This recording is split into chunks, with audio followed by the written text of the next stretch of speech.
कल जब पूरा भारत 15 अगस्त मना रहा था और जिन अंग्रेजों से आज़ादी के नाम पर हम 15 अगस्त मना रहे थे, उसी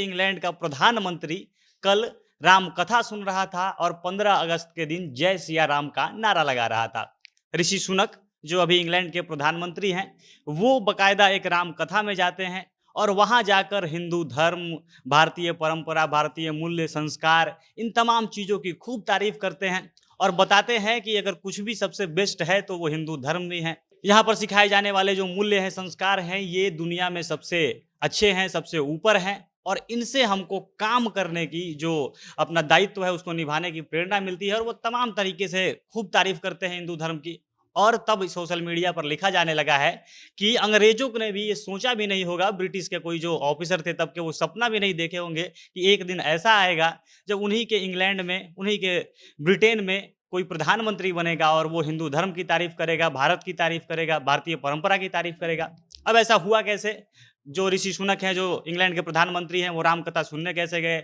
और वो जय श्री राम के नारे क्यों लगा रहे थे? सारी बातें विस्तार से आपको वीडियो में आगे बताएँगे और उससे पहले नमस्कार, जनता जंक्शन देख रहे हैं आप और मैं हूँ सन्नी मिश्रा। कैमरे के पीछे हमारे साथी विशाल खड़े हैं। भारत के एक कथावाचक हैं जो राम कथा कहते रहते हैं, तमाम अलग-अलग धर्मों पर कथा कहते हैं, नाम है मुरारी बापू और वो अभी इंग्लैंड पहुँचे हुए हैं। कैम्ब्रिज यूनिवर्सिटी में उनका राम कथा चल रहा है और इसी राम कथा में अचानक कल ऋषि सुनक पहुँच जाते हैं। वो किसी विशिष्ट अतिथि के तौर पर नहीं पहुँचते हैं, बल्कि वो जैसे आम लोग उस कथा को सुनने गए थे, वैसे ही राम कथा को सुनने के लिए पहुँचते हैं और आम दर्शकों की तरह बीच में दर्शक दीर्घा में वो भी बैठकर कथा को सुनते हैं। और इसके बाद जो मुरारी बापू थे उनको इंट्रोड्यूस करवाते हैं, बाकी लोगों से बताते हैं कि कैसे एक प्रधानमंत्री जो पूरे ब्रिटेन का, पूरे देश का सर्वोच्च नागरिक है, सबसे ज़्यादा ताकतवर है, सबसे ज़्यादा पावर उसके हाथ में है, वो दर्शकों के बीच में बैठकर राम कथा सुन रहा है और ऐसा सिर्फ धर्म के नाम पर, आस्था के नाम पर भी हो सकता है। और इसके बाद जब ऋषि सुनक को बोलने का मौका मिलता है, इसके बाद वो गिन-गिन कर इतनी तारीफ़ करते हैं कि जो लोग भारत में रहकर हिंदू धर्म का विरोध करते हैं, उनके मुँह पर वो करारा तमाचा जड़ते हैं।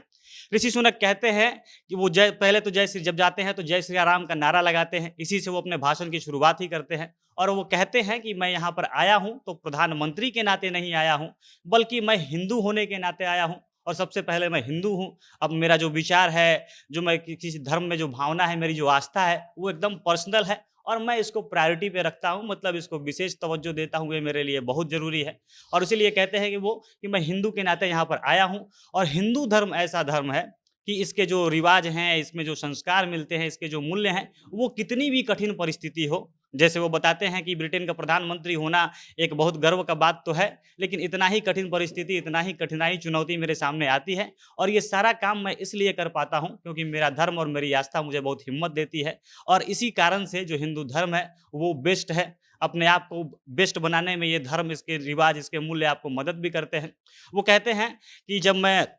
चांसलर था, वो अपने पुराने दिनों की बात याद दिलाते हैं क्योंकि पीछे एक मूर्ति लगी होती है जहाँ पे मुरारी बापू कथा कह रहे थे, तो उसके पीछे जो मंच होता है, जो व्यास का मंच होता है, उसके पीछे एक मूर्ति लगी थी जिसमें हनुमान जी की मूर्ति थी, स्वर्ण हनुमान की मूर्ति थी और उसको देख के वो बताते हैं कि मेरे जो ऑफिस है वो 10 डाउनिंग स्ट्रीट का ऑफिस का याद दिलाते हैं कि वहाँ पर भी मेरे टेबल पे जो मेरा डेस्क है, वहाँ पर गणेश जी की एक गोल्डन मूर्ति हमेशा रहती थी और उनसे मुझे हिम्मत मिलता था। इसके अलावा वो और याद दिलाते हैं कि कैसे वो हिंदू धर्म के जो भी रीति-रिवाज है उसको फ़ॉलो करते आए हैं। वो बताते हैं कि मेरा हिंदू धर्म के प्रति बचपन से पूरा जो उनका याद है वो जुड़ा हुआ है। बचपन में हम लोग साउथहम्पटन में हमेशा मंदिर जाते थे। मेरे पिताजी, मेरी माँ हमेशा वहाँ पे हवन, पूजा ये सब तमाम चीज़ें करवाते रहते थे और हम लोग हमेशा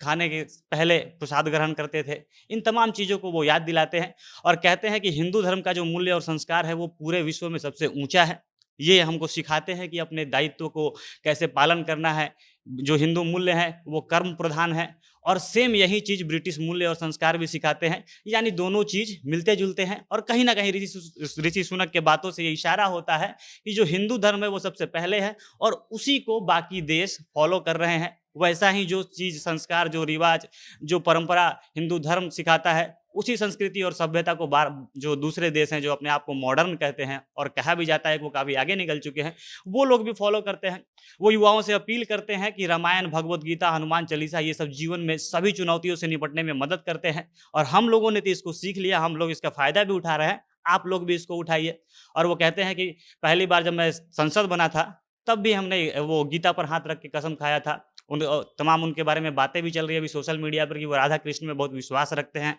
हमेशा इस्कॉन मंदिर जो है वहाँ पे जाते हैं, गौ पूजा करते हैं। इसके अलावा उनकी तस्वीरें भी वायरल होती रहती है, जहाँ पे वो कभी भी किसी भी अगर साधु संत को देखें तो तुरंत पैर छू लेते हैं, उनके हाथ में कलावा बंधा रहता है और भी तमाम भागवतधारी ऐसे कहें तो गमछा पहने हुए उनकी तस्वीरें सोशल मीडिया पर वायरल हो रही है और बताया जा रहा है कि कैसे हिंदू धर्म को लोग यहाँ के लोग बदनाम करते हैं, लेकिन पूरा विश्व एक मतलब कहे तो पूरे विश्व में एक ताकतवर देश का जो प्रधानमंत्री है वो भी कैसे फॉलो करता है। इतने दिनों से बाहर रहने के बावजूद भी वो अपने संस्कृति और सभ्यता को नहीं भूला है। बाकी आप लोग इस पे क्या कुछ कहना चाहेंगे? अपने विचार आप कमेंट बॉक्स में लिख सकते हैं। जनता जंक्शन देख रहे थे आप, बहुत बहुत धन्यवाद।